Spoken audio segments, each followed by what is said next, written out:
श्रीमान श्रीमती मिलेर काम गर्नुपर्ने रहेछ भन्दै जान्यो। कहिलेकाहीँ अब पहिला अलि झगडा हुन्थ्यो होइन, श्रीमानले भनेर मन नमाने, मैले भनेको श्रीमान नमाने होइन, त्यस्तो हुन्थ्यो।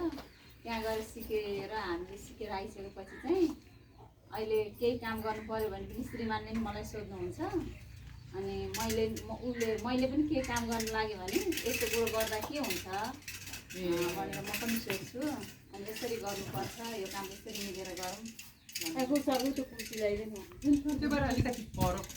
पहिला भन्दा अहिले फरक छ हजुर। यो सिकिकन यो कार्यक्रम हजुरले दिएकन अहिले परिवर्तन भएको छ धेरै। हो, राम्रो लाग्छ। अनि अरूसँग पनि यस्तो कुरा गर्नुभएको? अरू साथीहरूसँग पनि गाउँको दिदीबहिनीहरूसँग म भन्छु, यहीँ हुन्छ दिदीबहिनीहरू। सुन्नुभएको यस्तो कुरा? सुनेको कस्तो लाग्छ? राम्रो लाग्छ। गर्नुपर्छ, यस्तो गरी गर्नुहुन्छ, झगडा गर्नु हुँदैन। कहिलेकाहीँ श्रीमान काम गरेर थाकेर आउनु भएको छ भने हाँसेर मिठो बोलेर पानी सानी यसो दिएर गरेर गर्नुपर्छ भन्ने म सिकाउँछु दिदीबहिनीहरूलाई। कस्तो रमाइलो। अनि अलिकति पैसा पनि पाउनु भएको होइन, के व्यापारको लागि? यो व्यवसाय हो, अगाडि पनि थियो अनि लगानी कि खोलेको अहिले?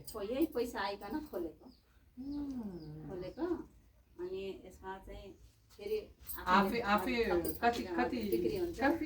मनिष दादालाई बोला, मनिष दादा भित्र छ। कति तोक्नु भएको? मैले जस्तो कि सामान ल्याएँ त्यो पैसाले हजुर, अनि त्यसमा बिक्दै गर्छ कि अरू खर्च नगरेर चाहिँ त्यही सामान बिकेको पैसाले फेरि ल्याउँदै त्यहीँ लगाउँदै गरेर बढाएको। हजुरहरूले दिएकै पैसामै लगाएर बढाएको।